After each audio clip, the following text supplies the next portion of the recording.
Happy Tuesday, dreamers. Welcome to another episode.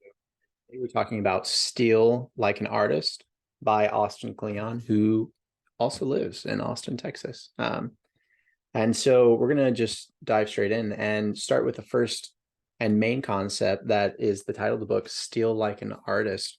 And so for the longest time, growing up, we're taught you're not supposed to plagiarize. You're supposed to come up with your own creative, unique ideas and stuff. And as time goes on, you start to realize, well, the uniqueness factor is you being the filter, you actually taking different sources and aspects of things that you really like and combining them into something completely new, through the lens of you. And so this idea is, you know, to steal like an artist because everything's been said before, everything's been discussed, a lot of things have already been put out there, that we all, like, no one creates from a vacuum, right? We're all taking different things either at a conscious or subconscious level, and we're deciding, does this have value? Is this fun? Is this entertaining? Do I like this? So we're really making these choices consciously or subconsciously of, is it worth stealing, right?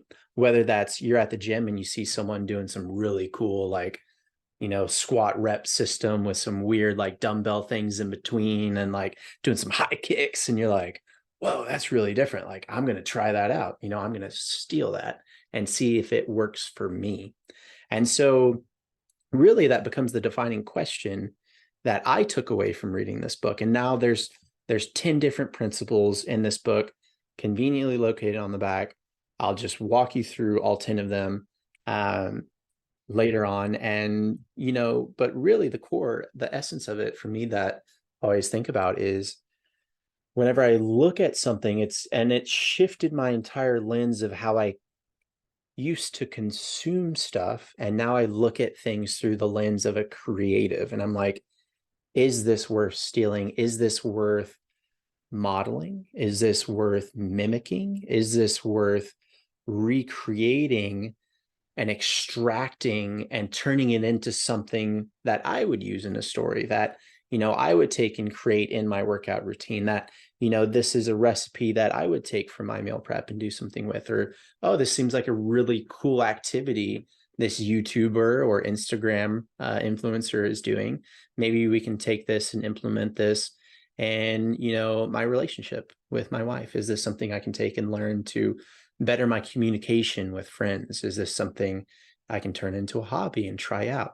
So really you start looking at the world through a different lens whenever you realize, oh, you know, everything's been done before and iterative, infinite different iterations. And so you realize what's unique is you are the unique mixture, the unique component, the ingredient, that takes all these different aspects and combine them together. So you start asking the question, is this worth stealing? Yes or no? And then regardless of it, you move on. And if it's a yes, well, instead of just consuming, what I like to say next is we collect, right? So we take those pieces of the things that we really like. Um, so for me, when I first started reading, what I really loved was action scenes. I really got into, action adventure, heavy epic fantasy, and so anything that was more political or very subtle or more, maneuvering and backdealing, then I wasn't really interested in it because I wanted the quick pace action scenes. And, that's what I really loved. And, I didn't love training sequences. I didn't love, let's watch this person bake a loaf of bread and talk about their life and have an existential crisis and, just what now has become cozy fantasy, which I actually enjoy now after, living so much in the action oriented things. But, I realized that was something that really spoke to me. And that's what I really enjoyed at the time and still do to a degree. But through this idea of, is it worth stealing? Well, once we figure out, is this something I can take and use, to better my life, to better the lives of others, people around me? Is this something I can take and as a spark, as a seedling, and turn into something completely new and different that serves my audience, that serves my business, that serves me, that serves my loved ones, whether it may be you find a new mindset trick. So I learned this from Brendan Richard the other day. You know, and he's like, every time I walk through the door, I say something, and this is not verbatim, but basically what I took from it is he's like, every time I walk through a door, I'm stepping into a new beginning. So I'm leaving the old behind and I'm stepping into a completely new. So I'm summoning my best for a new. I'm completely erasing everything that was dragging me down, all the negativity, everything else. Even if there were great things and positive things, I'm stepping into someplace new and I have to bring my best to this new situation. I'm letting all that go. And so that's something that I was like, oh, man, that's genius. Because there's so many doors in this house I walk through all the time. And we all walk through doors, whether they are literal or metaphorical. And so you start to realize, man, when you really take this lens on life of, is this worth taking and bettering my life in some way or capacity, then you start living life differently. And as far as creatives, originality doesn't exist. It is, you are the unique component of that. And so everything builds off of something that came before. Every new idea is a mashup or remix of old ideas. So you got to think this kind of, they say garbage in, garbage out. And even Austin Kleon uses that in the book. And I think wealth in, waste out, WIWO. You're the sum of your ideas that you keep and hold inside you and that you hold in your head and that energy that you leave inside you. But you're also the summation of everything negative that you leave in there that you hold on to, whether it's those old mindset or, old way of lenses of looking at the world that don't serve you or your relationships anymore. So it's about leaving that bad stuff out. And so you got to think and using this idea of, well, if I know something is worth stealing, if I know something is going to improve my life, if there's some new mindset trick or some new habit stacker or some new way to view my relationship or to live my life better, or some new method of communicating more honestly and being more vulnerable that's going to better my life and the lives of everyone around me in the long run. Well, if you know that's worth living, then what's the next step? Because saying yes and realizing that is great. And having that awareness is incredible. But that doesn't completely change your life. That doesn't have the impact that it can until you decide to capture that, right? So there's the consume. Everyone consumes at some level or of another, whether we're doing it consciously or subconsciously. So if we're all consumers, then how do we become conscious consumers? How do we decide, is this worth stealing or is it not? And when you have that awareness, then it's like, cool. Like if originality doesn't exist, then I'm going to do it my own way, no matter what. Like then I'm going to take and cherry pick the things that I really like, to create my own kind of pie to serve the world. And so you realize, all right, then I got to capture these ideas. So for me, the way that looks like is I have a notes in my phone where it's, writing ideas, it's YouTube ideas, it's podcast ideas.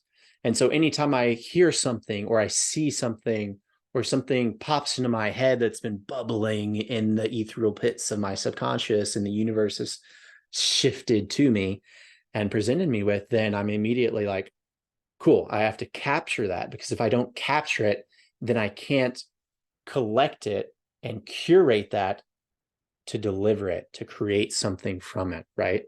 And so it's this idea, you have to capture your ideas and your interests for your collection. And so that's the main thing that I took away from Stealing Like an Artist. Now, there's 9 other principles and we can walk through them real quick. So the first one, steal like an artist. 2, don't wait until you know who you are to get started. And so this is where, for me with writing, I was like, well, if I want to write, what do I want to write? I was like, I have no idea. At the time I was reading a ton of nonfiction, still read a ton of nonfiction, and I was reading a ton of fantasy, a little bit of sci-fi. Um, I liked some historical fiction, but I was like, what am I really interested in? And so that's where you look back on, what do you actually really enjoy consuming is a good place to look for, potential hobbies, potential interests, potential strengths, potential talents, potential areas for passions and fulfillment, right? That can turn into impact and wealth, not only for yourself, but for others. Um, and so looking at that and realizing that, well, I'm not sure what I really want to write, but I know what I don't want to write. Like, and this is the story of my life. Like my entire resume is a series of changing from one job to another, but slowly filtering along the line of there's always been service. Growing up, my parents were very service oriented and really giving back to the community and to their employees and everyone that they worked with and family and everything. And so that has always been a component. What else? Storytelling has always been a component. Ever since growing up, I've always loved telling stories. Growing up in the country, I was very blessed to not have neighbors around. And it may sound like, well, why is that a blessing? Like that may have been lonely or something. Well, it allowed me the opportunity to actually develop my own storytelling capabilities. Because at the time, TV wasn't that prevalent. We didn't watch a lot as a family. And so I was always outside. I was telling my own stories. And within that, they were always, Westerns, or like at the time I was watching a lot of World War I and II stuff. And so you realize that don't wait to know who you are to get started, but you can use what your passions are and what you're curious about as a direction and a lens. Start making stuff and creating things that you're interested in that you said yes to earlier. Is it worth stealing or not? Start creating things like that and slowly hone your way into figuring out what you want to be, because the one constant is we're always changing as professionals, as people, as beings, as partners in relationships, in all capacities. So, you're never going to completely nail it, because once you kind of realize, oh, this is the area that I'm really into, well, something else is going to change. And you may go off on a different kind of tangent. You may, make a parallel move towards something else. You may jump ladders and try scaling something else. And so that idea of don't wait, just actually get started right now. If you have the end goal is, I'm going to be a debut New York Times bestseller. That's my goal. And that's my dream. And I'm doing everything I can working towards building the platform to help people and deliver that, doing all the work, doing all the writing, doing all the world building, setting up all the groundwork, creating all the relationships, investing in my mindset, my health, my wellness, my relationships to completely fulfill and sustain that lifestyle choice. But how do I get there? Well, just like anything, there's a million different choices that you're going to make along the way that you won't even know are choices yet. Questions you're going to have to answer that you don't even know exist yet. But the only way to actually get there is by start answering questions now. And there's a ton of different pathways to get there, an infinite amount of different pathways. But until you start, you're not going to make any progress. And so, talks about start copying things that you really like, and starting from there. Like, don't wait, just start now, whatever that looks like for you, whatever your dream is, whatever your hobby is, whatever you're passionate about that you want to turn into a side hustle, or that you want to turn into something to serve your community and give back to people you love and people that supported you. Start now. And so number 3, write the book you want to read. So obviously you can replace that with, actualize the dream, start the business you want to be the parent you want to be. And so the idea is, just create and be who you actually want to be. So with that end in mind, of the end goal is, I want to be the best father that I can, because I was blessed to have some of the best parents that I know. I'm biased, obviously. But I was so blessed to have that I want to recreate that for my family. I want to be better, because that's what I believe in, is being better than the last generation, taking everything that's come before and taking it to that next step, whatever better looks like for you, whether that's, doing more family activities, spending more time with the kids at an earlier age, going on more holidays, spending time just playing and hanging out with them, really developing their own creativity, whether that's, create the business that you want to be. Well, start with that end in mind of what the business you want to be is and move from there. And so some of these next ones are just going to walk through use your hands. So the way I interpret that is, I spend a lot of time in front of screens. So I'm not a long hand form writer by any means. I type everything up on the computer, my master's program, I'm always in front of the computer. And so get outside, do something else that isn't in front of a screen. If you already do everything outside and that's what your job is, and you're in the technical field, you're in the field working, you already work with your hands, then change it up. Change up the aspect, have a different perspective, create some movement, be creative with yourself and move forward. Side projects and hobbies are important. I'll be honest, not so great at not working. And so, this is the idea of, play is important. Play is a form of rest. And when I mean play, that could be anything from hiking, taking the family and, going on trips together, where y'all go and check out different museums all over the place, or you like to go to all the carnivals across, the West. You know, practice play, practice having fun, make that a skill set, because as a creative, that will only serve you, because there's a certain energy, right? Whenever we're around people who are actually really passionate and really care and have that exuberant, almost contagious energy, man, it's because they're having fun. It's because they really love what they do. But if you're not trying different things, if you're not intentionally setting time for side projects and for hobbies, things that fuel you so you can show up and do the work that's required. So it's following your passions and really testing and iterating what those might be. And number 6 is the secret is do good work and share it with people. And so this is, the biggest breakthrough for writing when I first started, because, writing can be very isolated. And I was doing it on my own for quite a long time, is I actually signed up for an online writing course at the beginning of the pandemic, which seems like forever ago.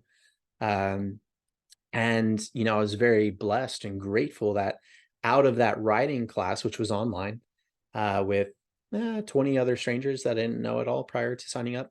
And it was specific for sci-fi and fantasy writing, which was great because that's the genre I want to be in currently. And that's what I'm writing in.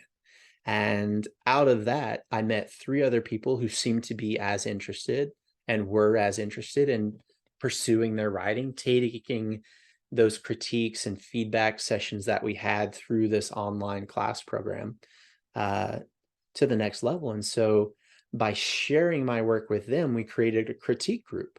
And by creating this feedback loop, right, then I started iterating and working at a higher level. I started developing my skill set at a higher level, because it wasn't just me working on my project.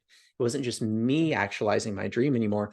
I had a team, and that's what it felt like. And, if you are an extrovert or not, being around other people brings its own accountability and responsibility and perspective that you can't have in isolation, in silo by yourself. Like, as important as that is, there's this component of that. At some point, you're either doing the work for yourself and it's a hobby, or you're going to share the work, and that's going professional.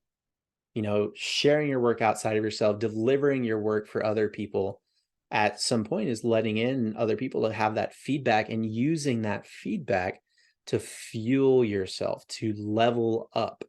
And so it's this idea of, share it with others.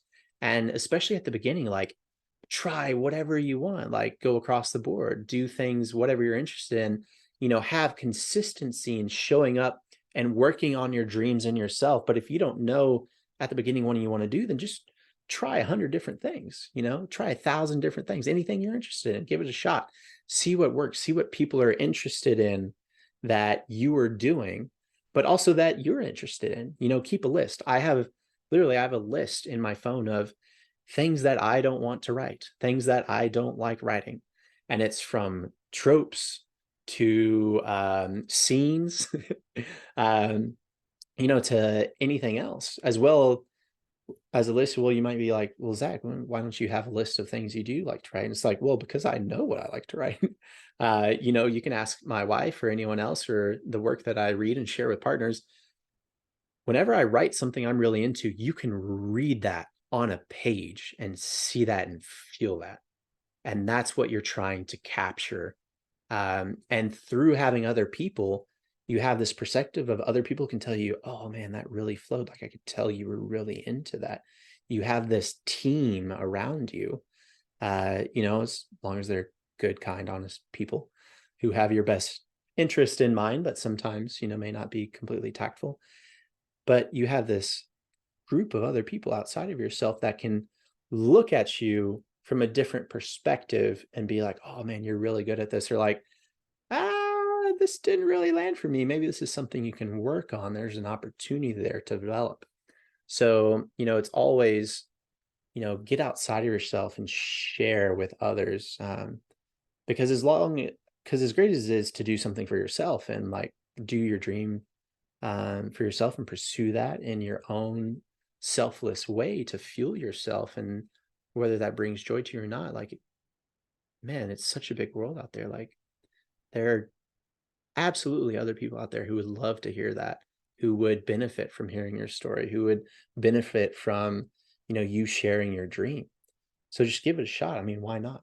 Because at any point, you're using obscurity in the beginning as your advantage. We're not instantly going to become famous and everyone's going to look back on your first YouTube videos and stuff.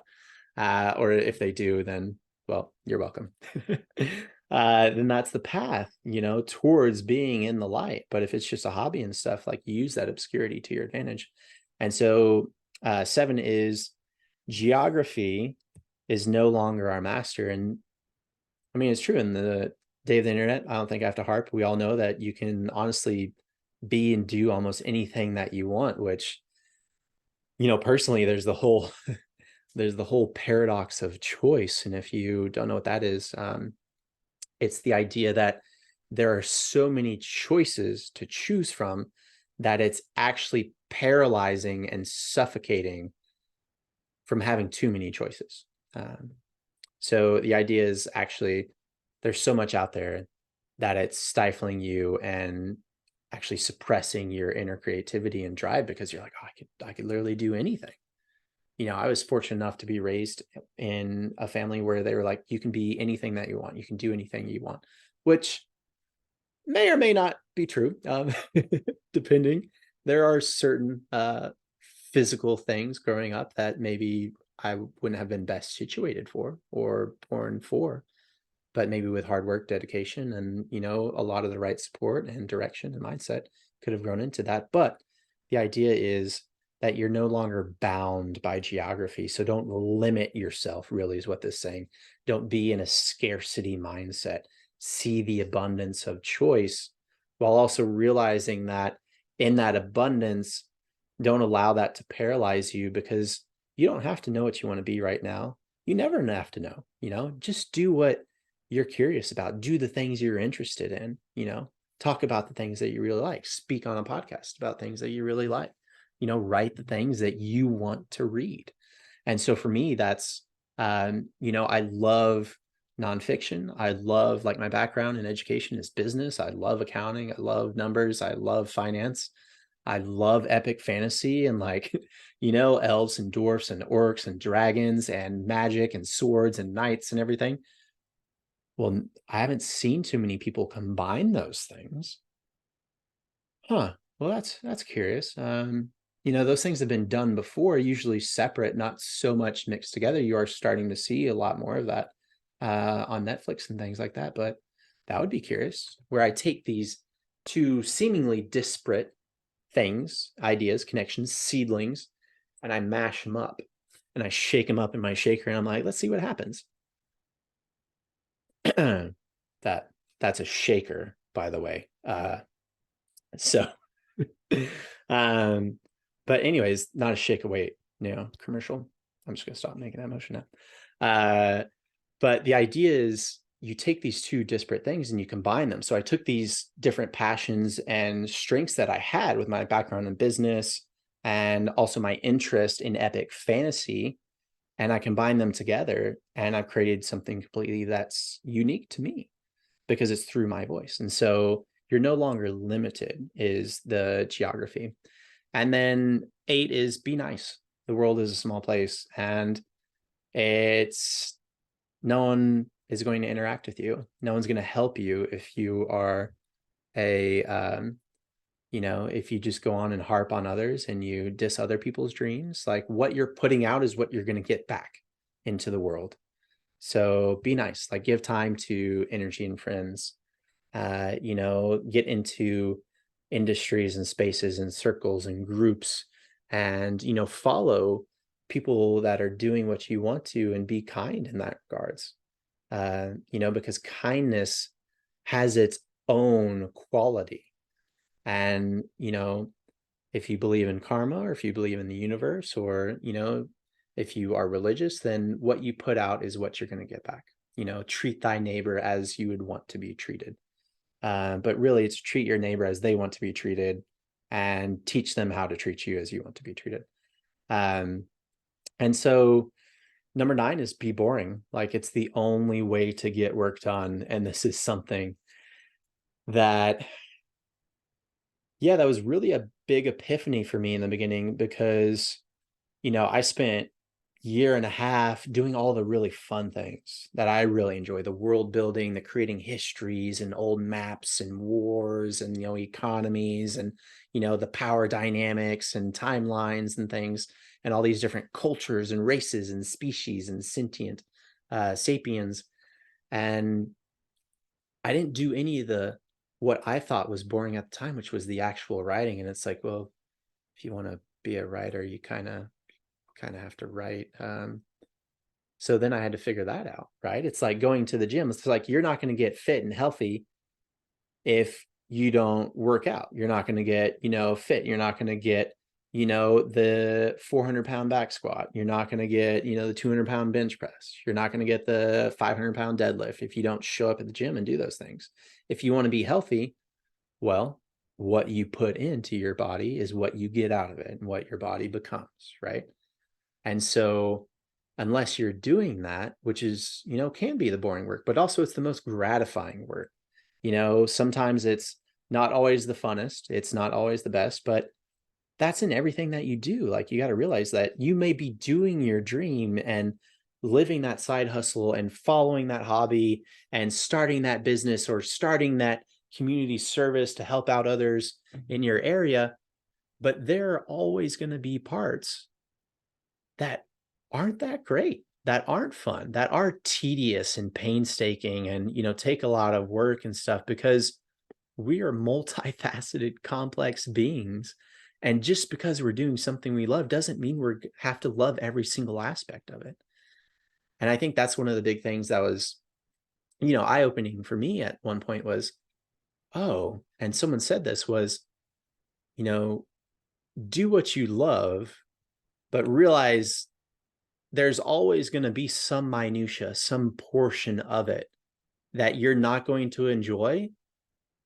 But if you don't do what you love, then you're always going to be doing things that you don't enjoy. And so why not choose the things that are hard? Choose the challenges and obstacles that you want to face,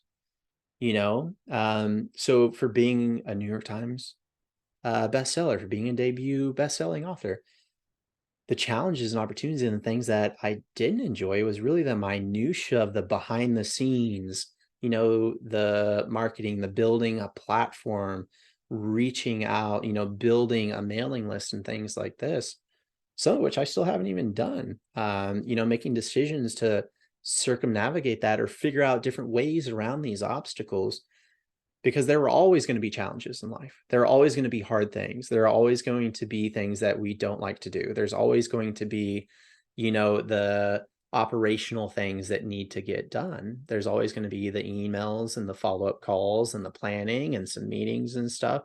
However much we can mitigate or navigate or circumvent those things still are how the mainstream work and how things get moved together and as a society and as part of being a business owner, being a dreamer and putting your work out there.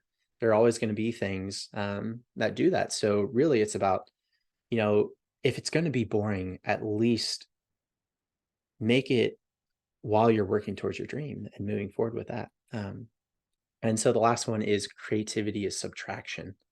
And so this idea is, you choose to leave out, like, art is really achieved when you can't subtract anything else. And this idea of, what is art to you? And it's really, I mashed all these different aspects of business and fantasy together, but it's really, when did the art start appearing is when I started peeling things away. I started taking things out and really refined the dream and the process and the book and the business down to the core, core offerings of what I really want it to be.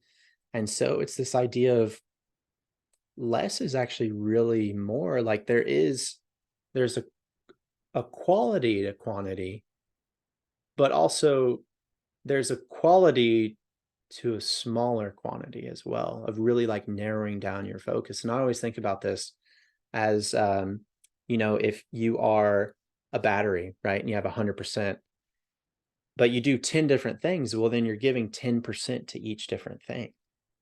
Well, if what really moves the needle and drives your dream or your business or your life and relationships is just a few core habits or routines or actions or services or offerings or, communication or date nights, then it's, well, do more of those things that really fuel you and your creativity, and let the rest of the distractions and noise and things go, because there are always things to be curious about. And there's, in this day and age, there are 100 million things that we can do with all of our time. And I mean, there are, trillion-dollar industries and literally engineers with multiple doctoral degrees who are paid hundreds of thousands of dollars a year to capture our time and to hook us and to keep us invested in things that, for the most part, we unintentionally consume, without thought.